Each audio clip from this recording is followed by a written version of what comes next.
கர்த்தராகிய இயேசு கிறிஸ்துவின் இனியற்ற நாமத்தினாலே உங்களை வாழ்த்துகிறேன்.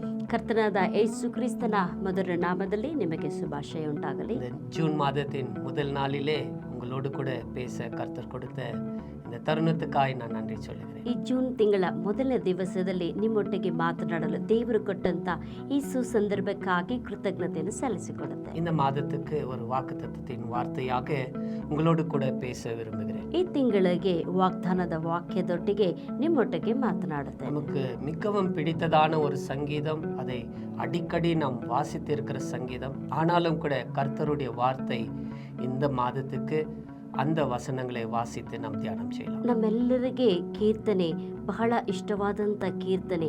ಆದರೂ ಕೂಡ ಈ ದಿನದಲ್ಲಿ ಆ ಕೀರ್ತನೆ ಭಾಗದಿಂದ ಈ ತಿಂಗಳಿಗೆ ನಿಮಗೆ ವಾಗ್ದಾನದ ವಾಕ್ಯವನ್ನು ನೋಡೋಣ. சங்கீதம் 91 15-16 வசனத்தை நாங்கள் வாசிக்கிறோம். ಕೀರ್ತನೆ 91 15-16 ವಾಕ್ಯವನ್ನು ಓದಿಕೊಳ್ಳುತ್ತೇವೆ. அவன் என்னை நோக்கி கூப்பிடுவான், நான் அவனுக்கு மறு உத்தரவு அருளச் செய்வேன். ஆபத்திலே நானே அவனோடு இருந்து அவனை தப்புவித்து அவனை கனப்படுத்துவேன். நீடித்த நாட்களால் அவனை திருப்தியாக்கி என் ரட்சிப்பை அவனுக்கு காண்பிப்பேன். ಅವನು ನನಗೆ ಮೊರೆ ಇಡುವಾಗ ಸದುತ್ತರವನ್ನು ದಯಪಾಲಿಸುವೆನು. ಇಕ್ಕಟ್ಟಿನಲ್ಲಿ ಹತ್ತಿರವಿದ್ದು ಅವನನ್ನು ತಪ್ಪಿಸಿ ಘನಪಡಿಸುವೆನು. ದೀರ್ಘಾಯುಷ್ಯನು ಅನುಗ್ರಹಿಸಿ ಅವನನ್ನು ತೃಪ್ತಿಪಡಿಸುವೆನು. ನನ್ನ ವಿಶೇಷವಾದ ರಕ್ಷಣೆಯನ್ನು ತೋರಿಸುವೆನು. அல்லேலூயா. ಹಲ್ಲೆಲೂಯಾ. இந்த வசனத்தை வாசிக்கும் பொழுது ಈ ವಾಕ್ಯವನ್ನು ಓದುವಾಗ சங்கீதக்காரன் தேவனுடைய வாக்குத்தத்தத்தின் ஒரு முக்கியமான சில விஷயங்களை இந்த 2 வசனத்திலே சொல்லுகிறார். ಕೀರ್ತನೆಗಾರನು ದೇವರ ವಾಗ್ದಾನವನ್ನು ಈ 2 ವಾಕ್ಯದಲ್ಲಿ ತಿಳಿಸುತ್ತಾನೆ. இந்த சங்கீதம் 91 படிக்கும் பொழுது ஏறத்தாழ 9 வாக்குத்தத்தங்களை நாம் பார்க்க முடியும். சங்கீதம் 91 நாம் வாசிக்கும் பொழுது ஏறத்தாழ 9 வாக்குத்தத்தங்கள் இருக்கிறதை நாம் பார்க்கலாம். ಕೀರ್ತನೆ 91 ಹೆಚ್ಚು ಕಡಿಮೆ 9 ವಾಗ್ದಾನಗಳನ್ನು ಇರುವುದನ್ನು ನಾವು ஆனா ನೋಡುತ್ತೇವೆ. 15-16 ஒரு 4 காரியங்கள் அதுல முக்கியமான ஒரு வாக்குத்தத்தங்களாய் தேவன் நமக்கு கொடுத்திருக்கிறதை பார்க்கலாம். ಆದರೆ 15-16 ವಚನದಲ್ಲಿ ದೇವರು ಕೊಟ್ಟಂತ ಶ್ರೇಷ್ಠ ವಾಗ್ದಾನಗಳನ್ನು ನೋಡೋಣ. 15ஆம் வசனத்தை நாம் வாசிக்கும் பொழுது 15ನೇ ವಾಕ್ಯವನ್ನು ಓದಿಕೊಳ್ಳುವಾಗ அங்க சொல்லப்படுகிறது, ಅಲ್ಲಿ ಹೇಳಲ್ಪಡುತ್ತದೆ, அவன் என்னை நோக்கி கூப்பிடுவான், நான் அவனுக்கு மறு உத்தரவு அருளச் செய்வேன். ಅವನು ನನಗೆ ಮೊರೆ ಇಡುವಾಗ ಸದುತ್ತರವನ್ನು ದಯಪಾಲಿಸುವೆನು.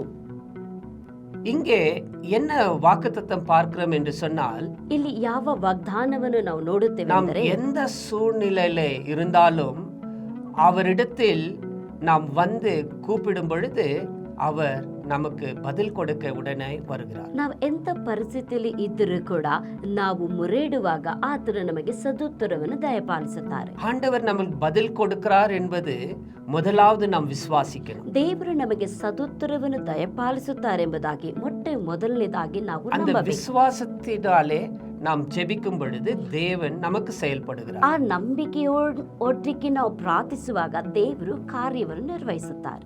ஒரு எங்கள் வாழ்க்கையில உண்மையாய் நடந்த ஒரு சம்பவத்தை சொல்ல விரும்புகிறேன். ನಮ್ಮ ಜೀವಿತದಲ್ಲಿ ನಿಜವಾಗಿ ನಡೆದಂತ ಒಂದು ಕಾರ್ಯವನ್ನು ಹೇಳೋದಕ್ಕೆ ಇಷ್ಟಪಡುತ್ತೇನೆ. என்னுடைய மகனுக்கு 4 வயது இருக்கும். ನನ್ನ ಮಗನಿಗೆ 4 ವರ್ಷವಿತ್ತು. நாங்கள் குடும்பமாக என்னுடைய சில நண்பர்களோடு கூட நாங்கள் சென்னை பட்டணத்துக்கு போயிருந்தோம்.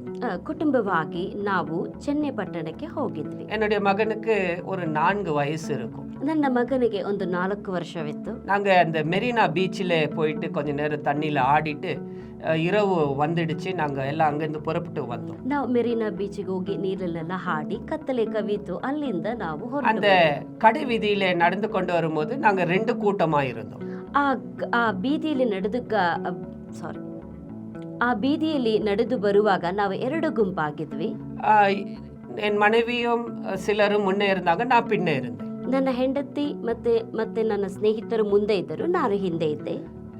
அந்த நேரத்தில் நான் என் மகன் என் மனைவியோடு கூட இருக்கிறாங்கன்ட்டு என் மனைவி என்னோட கூட இருக்கிறாங்க என்று சொல்லி என்னுடைய மகனை தொலைத்து விட்டோம். ಆ ಸಂದರ್ಭದಲ್ಲಿ ನನ್ನ ಹೆಂಡತಿ ಮಗನು ನನ್ನ ಗಂಡನ ಜೊತೆ ಇದ್ದಾನೆ ಎಂಬುದಾಗಿ, ನಾನು ನನ್ನ ಹೆಂಡತಿ ಜೊತೆಗೆ ಮಗನಿದೆ ಎಂಬುದಾಗಿ ನಾವು ಮಗುವನ್ನು ಕಳೆದುಕೊಂಡೆವು. அந்த மெரினா பீச்சை தாண்டி நாங்கள் ரோடுக்கு வந்துட்டு எங்கே மெல்கி அப்படின்னு கேட்கும்போது ஒருத்தருக்கு ஒருத்தர் எனக்கு தெரியாது என்று சொல்லிக்கொள்கிறோம். ನಾವು ಮೆರಿನಾ ಬೀಚನ್ನು ಬಿಟ್ಟು ನಾವು ರೋಡಿಗೆ ಬರುವಾಗ ಎಲ್ಲಿ ಮೆಲ್ಕಿ ಎಂಬುದಾಗಿ ಕೇಳುವಾಗ ನನಗೆ ಗೊತ್ತಿಲ್ಲ, ನಿಮ್ಮ ஏறத்தாழ ಹತ್ರ ஒரு 10-15 நிமிஷம் ஆகிவிட்டது. ಹೆಚ್ಚು ಕಡಿಮೆ 10-15 ನಿಮಿಷ ಕಳೆಯಿತು. என்ன செய்யணும்னு எங்களுக்கு தெரியல. ಏನು ಮಾಡಬೇಕೆಂಬುದಾಗಿ ನಮಗೆ ಗೊತ್ತಿಲ್ಲ. எல்லாரும் ஒரு வழியில ஓடி போகணும். ಪ್ರತಿಯೊಬ್ಬೊಬ್ಬರು ಕೂಡ ಒಂದೊಂದು ಮಾರ್ಗವಾಗಿ ಓಡಿ அப்போ அங்கே நிறைய ஜனங்க இருந்தாங்க, பலவிதமான சத்தங்கள் இருந்தது. ಅಲ್ಲಿ ಅನೇಕ ಜನರಿದ್ದರು, ಅನೇಕ ಶಬ್ದಗಳಿತ್ತು. அங்கே பலவிதமான சத்தம் என்று சொன்னால் அங்கே வியாபாரிகள்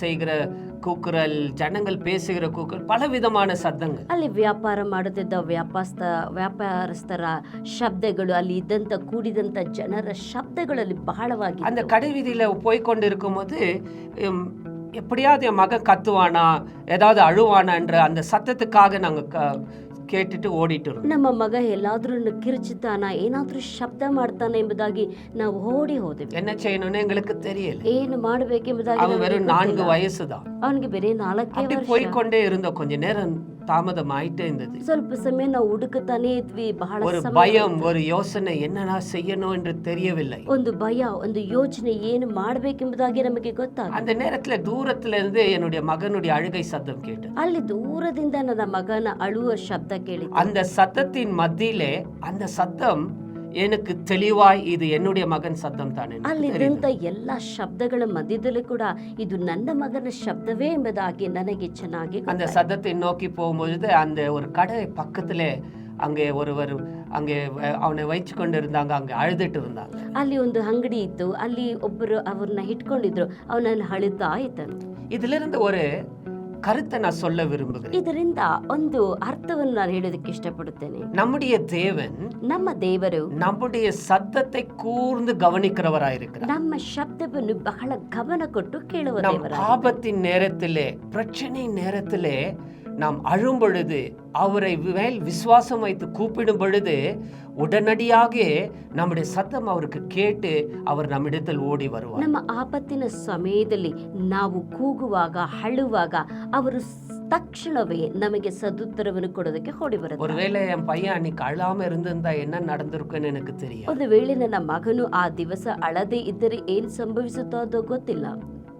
ஆனா நாம கூட கஷ்டத்தின் நேரத்துல ஆண்டவரை நோக்கி கூப்பிடும் பொழுது, ஆண்டவர்கிடத்துல நாம் அழும் பொழுது அவர் நிச்சயமாய் நம்முடைய சத்தத்தை கேட்டு அவர் நமக்கு உத்தரவு கொடுப்பார். ಆದರೆ ಕಷ್ಟದ ಸಮಯದಲ್ಲಿ ನಾವು ದೇವರನ್ನು ಮೊರೆ ಇಡುವಾಗ ದೇವರು ನಿಶ್ಚಯವಾಗಿ ನಮಗೆ ಸದುತ್ತರವನ್ನು ದಯಪಾಲಿಸುತ್ತಾರೆ. அல்லேலூயா. ಹಲ್ಲೆಲೂಯಾ. இரண்டாவதாக ಎರಡನೇದಾಗಿ அவருடைய சமூகம் பிரச்சனையின் மத்தியிலே நாம் இருக்கிறதை உணர்ந்து கொள்ள வேண்டும். ಆತನ ಸಮ್ಮುಖವನ್ನು ನಮ್ಮ ಸಮಸ್ಯೆಗಳ ಮಧ್ಯದಲ್ಲಿ ನಾವು ಅದನ್ನು ಗ್ರಹಿಸಿಕೊಳ್ಳಬೇಕು. நிறைய நேரத்திலே நமக்கு பிரச்சனை வரும் பொழுது நம்ம கூட யாரும் இல்லை என்று நம்ம நினைக்கிறோம். ಅನೇಕ ಸಮಯದಲ್ಲಿ ನಮಗೆ ಸಮಸ್ಯೆಗಳು ಬರುವಾಗ ನಮ್ಮ ಜೊತೆ ಯಾರು ಇಲ್ಲ ಎಂಬುದಾಗಿ ಭಾವಿಸಿಕೊಳ್ಳುತ್ತೆ. ஒரு தேவ மனுஷன் நமக்கு எல்லாருக்கும் நல்லா தெரியும். ಒಬ್ಬ ದೇವ ಮನುಷ್ಯನು ನಮ್ಮೆಲ್ಲರಿಗೆ ಗೊತ್ತಿದೆ. தானியேல் தீர்க்கதரிசி, ದಾನಿಯೇಲನ ಪ್ರವಾದಿ. தாரியஸ் அரசாளுகை செய்யும் காலங்களிலே ದಾರ್ಯಾವೇಶನು ರಾಜ್ಯ ಆಳ್ವಿಕೆ ಮಾಡಂತ ಸಂದರ್ಭದಲ್ಲಿ அங்கே ஒரு ஒரு சம்பவம் நடக்கிறது. ಅಲ್ಲಿ ಒಂದು ಘಟನೆ ನಡೀತದೆ.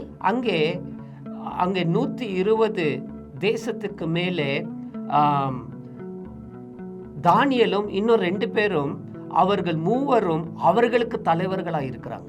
120 ದೇಶದಲ್ಲಿ ದಾನಿಯೇಲನು ಅವನ ಸ್ನೇಹಿತರು ಅವರಿಗೆ ಮುಖ್ಯಸ್ಥರಾಗಿದ್ದರು. இவர்களுக்கு எல்லாருக்கும் அவர் தலைவராக இருக்கிறார். ಇವರೆಲ್ಲರಿಗೆ ಅವರು ದೊಡ್ಡ ಮುಖ್ಯಸ್ಥರಾಗಿದ್ದರು. ஆனா அங்க கீழே இருக்கிறவங்களுக்கு தானியேல் எப்படியாவது அவனுக்கு பிரச்சனை கொண்டு வரணும் என்று முயற்சி பண்ணார். ಆದ್ರೆ ಕೆಳಗೆ ಇರುವವರಿಗೆ ಹೀಗಾದ್ರೂ ದಾನಿಯೇಲನ ಮೇಲೆ ಒಂದು ಸಮಸ್ಯೆಯನ್ನು ತಂದುಕೊಡಬೇಕು. அவன் தேவனுக்கு நம்பிக்கை உள்ளவனா, எப்பொழுதும் தேவன் மேல் சார்ந்து இருந்தவன். ಅವನು ನಂಬಿಗಸ್ತನಾಗಿ ಯಾವಾಗಲೂ ದೇವರನ್ನೇ ಆತುಕೊಂಡಿದ್ದನು. அப்பொழுது இவங்க ஒரு திட்டம் செய்கிறாங்க. ಆಗ ಇವರು ಒಂದು ಯೋಜನೆ ಮಾಡುತ್ತಾರೆ. அடுத்த 30 நாளைக்கு ಮರು 30 ದಿವಸದಲ್ಲಿ எந்த மனுஷனும் ராஜாவை தவிர தெய்வங்களுக்கோ மனுஷனிடத்திலும் முறையிடக்கூடாது. என்ன தேவை வேணாலும் அது ராஜாவிடத்தில் மாத்திரம் கேட்க வேண்டும் என்று உத்தரவு பெற்றுக் கொண்டார். ಯಾವ ಮನುಷ್ಯನಾಗಲಿ ರಾಜನ ಹೊರತು ಬೇರೆ ಯಾರ ದೇವರುಗಳಿಗೂ ಮೊರೆ ಇಡಬಾರದು, ಅವರಿಗೆ ಅಡ್ಡ ಬಿಡಬಾರದು ಎಂಬುದಾಗಿ. அப்பொழுது அந்த சட்டமாக கொண்டு வரப்படுகிறது. ಆಗ ಅದನ್ನು ಕಾನೂನಾಗಿ ತೆಗೆದುಕೊಂಡು ಬಂದರು. அந்த 6ஆம் அதிகாரம் 10ஆம் வசனத்துல பார்க்கும் பொழுது தானியேல் கேள்விப்பட்ட பிற்பாடு 6ನೇ ಅಧ್ಯಾಯ 10ನೇ ವಾಕ್ಯದಲ್ಲಿ ದಾನಿಯೇಲನು ಕಿವಿಗೆ ಬಿದ್ದ ನಂತರ அவர் பாருங்க, அது கேள்விப்பட்ட பிற்பாடு அவர் என்ன செய்யறாரா, நேரா வீட்டுக்கு வராரு. ನೋಡಿ, ಅವನ ಕಿವಿಗೆ ಬಿದ್ದಿದ ತಕ್ಷಣ ಅವನು ನೆಟ್ಟಗೆ ಮನೆಗೆ ಬರ್ತಾನೆ. எனக்கு தெரியலையே இவ்வளவு வருஷ காலங்க தானியேல் எப்படி ஜெபம் பண்ணாரு என்று சொல்லி. ಇಷ್ಟು ವರ್ಷ ಕಾಲ ದಾನಿಯೇಲನು ಯಾವ ರೀತಿಯಾಗಿ ಪ್ರಾರ್ಥಿಸಿದ್ರು ಎಂಬುದಾಗಿ ಗೊತ್ತಿಲ್ಲ. ஆனா இந்த இடத்துல எனக்கு ஒரு ஆச்சரியமா என்ன இருக்குன்னு சொன்னா, அவங்க வேண்டான்னு சொன்ன பிற்பாடு அவர் வீட்டுக்கு வந்து மேலே ஜன்னலெல்லாம் திறந்துட்டு எருசலேமை நோக்கி பார்த்து ஜெபம் பண்றது மாத்திரம் இல்ல, எல்லாரும் பார்க்கிற மாதிரி ஜெபம் பண்றாரு. ಆದ್ರೆ ಇವರು ಮನೆಗೆ ಬಂದು ಕಿಟಕಿಗಳನ್ನೆಲ್ಲ ಓಪನ್ ಮಾಡಿ ಎಲ್ಲರೂ ನೋಡುವ ಹಾಗೆ ಪ್ರಾರ್ಥಿಸಲು ಪ್ರಾರಂಭ. அதை எடுத்துன்னு போய் ராஜா கிட்ட சொல்றாங்க. ಅದನ್ನು ತೆಗೆದುಕೊಂಡು ಹೋಗಿ ರಾಜನ ಬಳಿಗೆ ಹೇಳುತ್ತಾರೆ. நமக்கு எல்லாம் தெரியும் அங்க என்ன நடந்தது. ನಮ್ಮೆಲ್ಲರಿಗೆ ಗೊತ್ತಿದೆ ಅದು ಏನು ನಡೆಯುತ್ತೆ. அது நிமித்தம் தானியேலை சிங்க கபிலே போட்டான். ಅದರ ಮುಖಾಂತರವಾಗಿ ದಾನಿಯೇಲನನ್ನು ಸಿಂಹದ ಗವಿಯಲ್ಲಿ அந்த ಹಾಕಿದರು. பிரச்சனையின் மத்தியிலே ಆ ಸಮಸ್ಯೆಗಳ ಮಧ್ಯದಲ್ಲಿ எந்த மனுஷனும் கூட இருக்கல, ಯಾವ ಮನುಷ್ಯನ ಅವನ ಜೊತೆಗಿರಲಿಲ್ಲ. தேவன் ஒருவர் மாத்திரம் கூட இருந்தார். ದೇವರು ಒಬ್ಬರು ಮಾತ್ರ ಅವರ ಜೊತೆಯಲ್ಲಿ. ஹல்லேலூயா. ಹಲ್ಲೆಲೂಯಾ. சில நேரத்துல நாம் தனிமையா இருக்கிறோம் என்று நாம் நினைப்போம். ಕೆಲ ಸಮಯದಲ್ಲಿ ನಾವು ಒಂಟಿಯಾಗಿದ್ದೇವೆ ಎಂಬುದಾಗಿ அப்படி ಭಾವಿಸಿಕೊಳ್ಳುತ್ತೇವೆ. நிச்சயம் இல்லை. தேவன் நம்மோடு கூட எப்பொழுதும் கூட இருந்து நமக்கு விடுதலை கொடுக்க அவர் வல்லவராயிருக்கிறார். ಆದ್ರೆ ಆ ರೀತಿಯಾಗ ಅಲ್ಲ, ದೇವರು ನಮ್ಮ ಸಂಗಡಿದು ಯಾವಾಗಲೂ ನಮಗೆ ವಿಮೋಚನೆಯನ್ನು ಕೊಡುವುದಕ್ಕೆ ಶಕ್ತನಾಗಿದ್ದಾನೆ. அவர் நம்மோடு கூட அவருடைய சமூகம் எப்போதும் நம்ம கூட இருக்கிறது நாம் அதில் உணர்ந்து கொள்ள முடியும். ಆತನ ಸಮ್ಮುಖ ಸನ್ನಿಧಾನ ಯಾವಾಗಲೂ ನಮ್ಮ ಜೊತೆಯಲ್ಲಿ ಇದೆ ಎಂಬುದಾಗಿ ನಾವು ಗ್ರಹಿಸಿಕೊಳ್ಳುತ್ತೇವೆ. மூன்றாவதாக ಮೂರನೇದಾಗಿ அவர் நம்மை விடுவிக்கிறவரும் நம்மை கனப்படுத்துகிறவருமாயிருக்கிறார். ಆತನು ನಮ್ಮನ್ನು ವಿಮೋಚಿಸುವವನು, ಅದು ಮಾತ್ರವಲ್ಲ ನಮ್ಮನ್ನು ಗೌರವ ಪಡಿಸುವ ಆತನು ಆಗಿದ್ದಾರೆ. தேவன் நம்மை விடுவிக்கிறவர் மாத்திரமல்ல, நம்முடைய ஜெபத்தை கேட்கிறவர் மாத்திரமல்ல, நம்மை இந்த உலகத்திலே கனப்படுத்துகிறவராம் கூட இருக்கிறார். ದೇವರು ನಮ್ಮನ್ನು ವಿಮೋಚಿಸುವುದು ಮಾತ್ರವಲ್ಲ, ನಮ್ಮ ಮೊರೆಗೆ ಕಿವಿಗೊಡುವುದು ಮಾತ್ರವಲ್ಲ, ನಮ್ಮನ್ನು ಗೌರವ ಪಡಿಸುವಂತರು ಆಗಿದ್ದಾರೆ. நம்முடைய பிரச்சனை மத்தியிலே ஒவ்வொரு பிரச்சனையிலும் அவர் விடுதலை கொடுப்பார். ನಮ್ಮ ಪ್ರತಿಯೊಂದು ಸಮಸ್ಯೆಯಲ್ಲೂ ಕೂಡ ಬಿಡುಗಡೆಯನ್ನು ನಮಗೆ அந்த ಅನುಗ್ರಹಿಸುತ್ತಾರೆ. பிரச்சனையின் காலத்திலே நாம உறுதியாய் தேவனை பற்றி கொள்ள வேண்டும். அதுதான் மிக முக்கியமான ஒரு ಆ விஷயம். ಸಮಸ್ಯೆಗಳ ಸಮಯದಲ್ಲಿ ದೇವರು ನಾವು ಗಟ್ಟಿಯಾಗಿ ಹಿಡಿದುಕೊಳ್ಳಬೇಕು, ಅದೇ ಬಹಳ ಮುಖ್ಯವಾದ. பிரச்சனையின் மத்தியிலே தேவன் கைவிட்டுட்டாரு, எங்க இருக்கிற ஆண்டவரேன்ட்டு நிறைய நேரத்துல நம்ம கேட்டுடுறோம். ಸಮಸ್ಯೆಗಳ ಮಧ್ಯದಲ್ಲಿ ದೇವರು ನನ್ನನ್ನು ಕೈ ಬಿಟ್ಟರು, ದೇವರೇ ಎಲ್ಲಿದೆ ಎಂಬುದಾಗಿ ಕೇಳುತ್ತೇವೆ. அது உண்மை அல்ல. ಅದು ನಿಜವಲ್ಲ. நம்முடைய பிரச்சனை மத்தியில் அவர் கூட இருக்கிறார். ನಮ್ಮ ಸಮಸ್ಯೆಗಳ ಮಧ್ಯದಲ್ಲಿ ಅವರು ಜೊತೆಯಾಗಿದ್ದಾರೆ. தாவீதுடைய வாழ்க்கையை பார்க்கும் பொழுது, ದಾವೀದನ ಜೀವಿತವನ್ನು ನೋಡುವಾಗ சாமுவேல் அவரை அபிஷேகம் பண்ணும் பொழுது தாவீதுக்கு ஏறத்தாழ ஒரு 15 ஆண்டு இருந்திருக்கும். ಸಾಮುವೇಲನು ದಾವಿದನಿಗೆ ಅಭಿಷೇಕ ಮಾಡುವಾಗ 15 ವರ್ಷವಾಗಿತ್ತು ದಾವಿದನಿಗೆ. அவன் ஒரு சிறு பையனாய் இருந்தான் என்று வேதம் சொல்லுகிறது. ಅವನು ಒಬ್ಬ ಚಿಕ್ಕ ಹುಡುಗನಾಗಿದ್ದ ಎಂಬುದಾಗಿ ಸತ್ಯವೇದ. ஏன் நான் 15 வருஷம் இருக்கும் என்று சொல்லுகிறேன் என்றால், ಯಾಕೆ ಅವ್ರಿಗೆ 15 ವರ್ಷವಾಗಿತ್ತು ಎಂಬುದಾಗಿ ನಾನು ಹೇಳುತ್ತೇನೆಂದರೆ, வேதம் சொல்லுகிறது தாவீது அரசனாகும் பொழுது அவனுக்கு 30 வயதாய் இருந்தது. ಸತ್ಯವೇದ ಹೇಳುತ್ತದೆ ದಾವಿದನು ರಾಜನಾಗುವಾಗ ಅವನಿಗೆ 30 ವರ್ಷವಾಗಿತ್ತು. சாமுவேல் அபிஷேகம் பண்ணனதுக்கும் அவர் அரசனாகிறதுக்கும் அந்த காலகட்டங்களை பொதுவாக கணக்கிட்டால் 15 ஆண்டுகள் அவன் காத்து கொண்டிருக்க வேண்டியதாயிருந்தது. ಸಾಮುವೇಲನು ರಾಜನಾಗಿ ಅಭಿಷೇಕ ಮಾಡಿದ ಆ ಸಂದರ್ಭಕ್ಕೂ ರಾಜನ ಸ್ಥಾನಕ್ಕೆ ಬರುವುದಕ್ಕೂ ಹೆಚ್ಚು ಕಡಿಮೆ 15 ವರ್ಷವಾಯಿತು. பல பிரச்சனைகள் தாவீதுக்கு.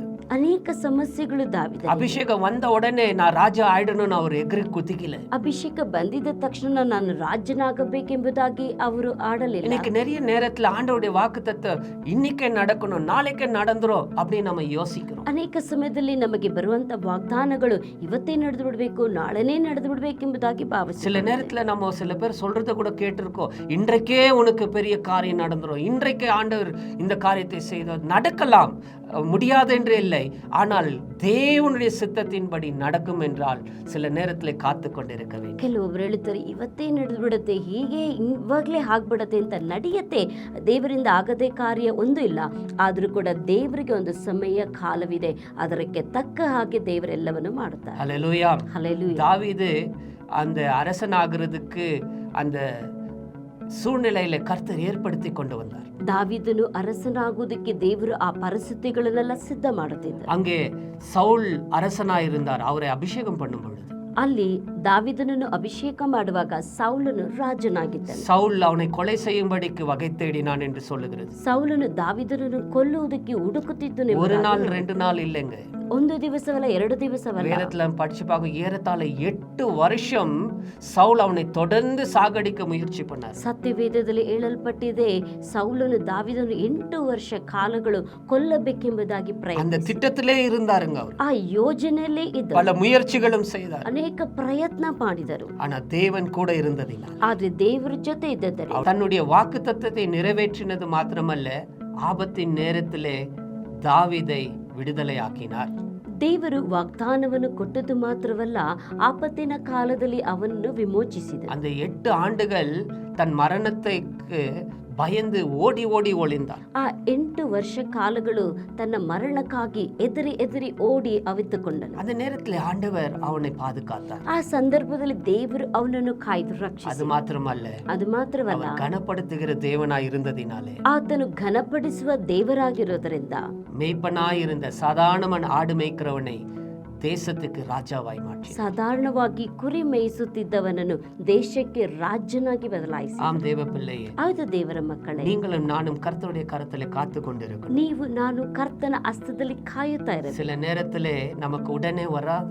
ಕೆಲ ಸಮಯದಲ್ಲಿ ನಮಗೆ ತಕ್ಷಣ சில ಬರುವುದಿಲ್ಲ. நேரத்திலே கர்த்தரின் சமயத்துக்காக காத்து கொண்டு இருக்கணும். ಕೆಲ ಸಮಯದಲ್ಲಿ ಕರ್ತನ ಸಮಯಕ್ಕಾಗಿ ಕಾಯುತ್ತಾ சில ಇರಬೇಕು. நேரத்துல வாக்குத்தத்தங்கள் நம்ம கேட்கிறோம், இன்னைக்கே உனக்கு எல்லாம் கிடைச்சிடும் அப்படின்னு சொல்லுவாங்க. ಕೆಲ ಸಮಯದಲ್ಲಿ ವಾಗ್ದಾನವನ್ನು ಕೇಳುತ್ತೇನೆ, ಇವತ್ತೇ ನಿನಗೆ ಎಲ್ಲ ಸಿಕ್ಕತ್ತೆ, இன்றைக்கே உனக்கு முடிஞ்சிடும், இந்த மாதத்துல எல்லாம் கிடைச்சிடும் அப்படின்னுவாங்க. ಇವತ್ತೇ ನಿನಗೆ ಆಗ್ಬಿಡುತ್ತೆ, ಈ ತಿಂಗಳಲ್ಲಿ ನಿನಗೆ ಎಲ್ಲವೂ நான் ನೆರವೇರುತ್ತದೆ. அப்படி ஒரு காலம் சொல்ல மாட்டேன். ನಾನು ಒಂದು ಕಾಲವ ರೀತಿಯ கர்த்தர் ஏற்ற வேளையிலே ஏற்ற சமயத்திலே நீ அவருக்கு காத்து கொண்டு அவர் மேல் சார்ந்திருந்தால் நிச்சயம் அவர் செய்வார். ದೇವರು ತಕ್ಕ ಸಮಯದಲ್ಲಿ ತಕ್ಕ ಕಾಲದಲ್ಲಿ ನೀನು ದೇವರನ್ನು ಗಮನ ಕೊಟ್ಟು ನೀನು ಹುಡುಕುದಾದರೆ ದೇವರು ನಿಶ್ಚಯವಾಗಿ ನೆರವೇರಿಸುತ್ತಾರೆ. கடைசியாக ಕೊನೆಯದಾಗಿ அவர் நம்மை கனப்படுத்துகிறது மாத்திரமல்ல, ಅವರು ನಮ್ಮನ್ನು ಘನಪಡಿಸುವರು ಮಾತ್ರವಲ್ಲ, நமக்கு திருப்தியான ஒரு வாழ்க்கையும் நீடித்த நாட்களும் கொடுத்து நம்மை ரட்சிக்கிறார். ನಮಗೆ ತೃಪ್ತಿಯಾದಂತ ಒಂದು ಜೀವಿತವನ್ನು, ನಮಗೆ ದೀರ್ಘಾಯುಷ್ಯನು ಕೂಡ ಅನುಗ್ರಹಿಸುವಂತನಾದ. ஹல்லேலூயா. ಹಲ್ಲೆಲೂಯಾ. அபிரகாமுடைய வாழ்க்கை பார்த்தால் ಅಬ್ರಹಾಮನ ಜೀವಿತ நான் ನೋಡುವಾಗ சொல்றது அவசியம் இல்லை. ನಾನು ಹೇಳೋದಕ್ಕೆ ಅವಶ್ಯವೇ ಇಲ್ಲ. ஆனால் ஆதியாகமத்திலே இந்த வசனம் சொல்லுகிறது, ಆದ್ರೆ ಆದಿಕಾಂಡದಲ್ಲಿ ಈ ವಾಕ್ಯ ಹೇಳುತ್ತದೆ, 25ஆம் அதிகாரம் 25ನೇ ಅಧ್ಯಾಯ 7-8 வசனத்தை வாசிக்கும் பொழுது 7-8ನೇ ವಾಕ್ಯವನ್ನು அங்கே ಓದುವಾಗ இப்படியாய் சொல்லுகிறது, ಅಲ್ಲಿ ಈ ರೀತಿಯಾಗಿ ಹೇಳುತ್ತದೆ, அபிரகாம் உயிரோடு இருந்த 5 நாட்கள் 175 வருஷம். பிற்பாடு அபிரகாம் நல்ல நரவயதிலும் முதிர்ந்த பூரண ஆயுசுள்ளும் பிராணன் போய் மரித்து தன் ஜனத்தாரோட சேர்க்கப்பட்டான். ಅಬ್ರಹಾಮನು 175 ವರ್ಷ ಬದುಕಿದನು. ಅವನು ಪೂರ್ಣ ದೀರ್ಘಾಯುಷ್ಯದಿಂದ ದುನತೆಂಬುದ ಮುದುಕನಾಗಿ ಪ್ರಾಣ ಬಿಟ್ಟನು, ತನ್ನ ಪಿತೃಗಳ ಬಳಿಗೆ ಸೇರಿದನು. ஹல்லேலூயா. ಹಲ್ಲೆಲೂಯಾ. தேவன் எவ்வளவு நல்லவர் பாருங்க. ದೇವರು ಎಷ್ಟು ಒಳ್ಳೆಯವರು. அவர் எவ்வளவு காலங்கள் கொடுக்கிறாரோ அது திருப்தியாயிருக்கும். ದೇವರು ಎಷ್ಟು ಕಾಲವನ್ನು ಕೊಡುತ್ತಾರೋ ಅದು ತೃಪ್ತಿಯಾಗಿರುತ್ತೆ. நாம என்ன செய்யணும்னா ನಾವೇನು ಮಾಡಬೇಕೆಂದರೆ அவர் மேல் சார்ந்திருக்கணும், ಆತನನ್ನೇ அவர் ಅವಲಂಬಿಸಬೇಕು, மேல் நம்பிக்கையாயிருக்கணும். ಆತನ ಮೇಲೆ ನಂಬಿಕೆ ஆபத்து ಇಡುವ. காலத்துல கூப்பிட்டு பாருங்க, ಆಪತ್ತಿನ ಕಾಲದಲ್ಲಿ ಕೂಗಿ அவர் ನೋಡಿರಿ, உடனடியாக உங்களுக்கு பதில் கொடுப்பார். ಅವರ ತಕ್ಷಣ ನಿಮಗೆ ಸದುತ್ತರವನ್ನು இந்த ದಯಪಾಲಿಸಿ. வாக்குத்தத்தங்கள் ಈ ವಾಗ್ದಾನಗಳು தேவன் கொடுத்தது, ದೇವರು அது ಕೊಟ್ಟದ್ದು, நிச்சயம் மாறாது. ಅದು ನಿಶ್ಚಯವಾಗಿ இந்த ಬದಲಾವಣೆ. மாதத்திலே வரலாம், ಈ ತಿಂಗಳಲ್ಲಿ ಬರಬಹುದು, வருகிற மாதங்களில வரலாம். ಬರುವ ತಿಂಗಳಲ್ಲಿ ஆனா ಬರಬಹುದು. தேவன் உங்களுக்காய் என்ன சொல்லியிருக்கா அது நடக்கும். ஆபத்து காலத்துல விடுதலை கொடுப்பார், ஏற்ற வேளை உங்களை கனப்படுத்தி தீர்க்காயுசியம் கொடுப்பார். ಆದ್ರೆ ದೇವರು ಏನ್ ಹೇಳಿದಾರೋ ಅದನ್ನು ನಡೆಸುತ್ತಾರೆ. ನಿಮ್ಮನ್ನು ಆಪತ್ತಿನ ಕಾಲದಲ್ಲಿ ನಿಮ್ಮನ್ನು ವಿಮೋಚಿಸುತ್ತಾರೆ, ನಿಮಗೆ ದೀರ್ಘಾಯುಷ್ಯನ್ನು ಅನುಗ್ರಹಿಸುತ್ತಾರೆ. ஹல்லேலூயா. ಹಲ್ಲೆಲೂಯಾ. நாம் ஜெபிக்கலாம். ನಾವು ಪ್ರಾರ್ಥಿಸಿಕೊಳ್ಳೋಣ. பிதாவாகிய தேவனே, உங்களுக்கு நாங்கள் நன்றி சொல்லுகிறோம். ನಮ್ಮ ತಂದೆಯಾದ ದೇವರೇ, ನಿಮಗೆ ಕೃತಜ್ಞತಾ ಸ್ತೋತ್ರ. கூப்பிடும் பொழுது எங்களுடைய சத்தத்தை கேட்டு அந்த சூழ்நிலைக்கு எங்களுக்கு உடனடியாய் உதவி செய்ய வருகிறீர். ನಾವು ಮೊರೆಯಿಡುವಾಗ ನಮಗೆ ಸದುತ್ತರವನ್ನು ದಯಪಾಲಿಸಿ ಆ ಸಮಯದಲ್ಲಿ ನಮ್ಮನ್ನು ತಪ್ಪಿಸಲು ನೀನು ಬರುತ್ತೆ. இதோ இந்த நாள்ல இப்பொழுது தியானித்த இந்த ஒவ்வொரு விஷயங்களும் ஆண்டவரே எங்களுடைய வாழ்க்கைக்கு ஒரு பாடமா இருக்கிறது. ಈ ದಿವಸದಲ್ಲಿ ನಾವು ಧ್ಯಾನಿಸಿದಂತ ಈ ಧ್ಯಾನದ ವಾಕ್ಯಗಳು ನಮ್ಮೆಲ್ಲರಿಗೂ ಇದು ಒಂದು ಪಾಠವಾಗಿರಲಿ. இந்த மாதத்திலும் உம்முடைய பிள்ளைகளை போகையிலும் வருகையிலும் நீர் பாதுகாத்து கொள்ளும். ಈ ತಿಂಗಳಲ್ಲಿ ಕೂಡ ನಿನ್ನ ಮಕ್ಕಳನ್ನು ಅವರು ಹೋಗುವಾಗಲೂ ಬರುವಾಗಲೂ ರಕ್ಷಿಸಿ ಕಾಪಾಡಿ. எல்லா விபத்தும் பிரச்சனையில் மத்தியிலே அவர்களை விடுவித்து அவர்களோடு கூட உம் சமூகம் இருக்கட்டும். ಎಲ್ಲ ಆಪತ್ತು ವಿಪತ್ತುಗಳಿಂದ ಅವರನ್ನು ರಕ್ಷಿಸಿ ನಿನ್ನ ಸಮ್ಮುಖ ಅವರ ಮಧ್ಯದಲ್ಲಿ ಯಾವಾಗಲೂ ಇರಲಿ. உம்முடைய பிள்ளைகளை ஏற்ற வேளையிலே அவர்களை கனப்படுத்தி உயர்த்தும். ನಿನ್ನ ಮಕ್ಕಳನ್ನು ತಕ್ಕ ಸಮಯದಲ್ಲಿ ಘನಪಡಿಸಿ ಅವರನ್ನು ಉನ್ನತಕ್ಕೆ ತೆಗೆದುಕೊಂಡು நீ ಬನ್ನಿ. சொன்னபடி அவர்களுக்கு தீர்காயுசையும் திருப்தியான வாழ்க்கையும் நீர் கொடுக்க வேண்டும் என்று சொல்லி ಯೇಸು ಕ್ರಿಸ್ತುವಿನ ನಾಮத்தினாலே ಜೆபிக்கிறேன். ನೀವು ಹೇಳಿದ ಹಾಗೆ ಅವರಿಗೆ ದೀರ್ಘಾಯುಷ್ಯನ್ನು ಅನುಗ್ರಹಿಸಿ ತೃಪ್ತಿಪಡಿಸಬೇಕೆಂಬುದಾಗಿ ಯೇಸು ಕ್ರಿಸ್ತನ ನಾಮದಲ್ಲಿ ಪ್ರಾರ್ಥಿಸಿಕೊಳ್ಳುತ್ತೇನೆ ತಂದೆ ದೇವರೇ. ஆமென் ஆமென். தேவன் தாமே இந்த மாதத்திலே அளவில்லாமல் உங்களை ஆசீர்வதி. ದೇವರು ತಾನೇ ಈ ತಿಂಗಳಲ್ಲಿ ನಿಮ್ಮನ್ನು ಹೆಚ್ಚಾಗಿ ಆಶೀರ್ವದಿಸಲಿ.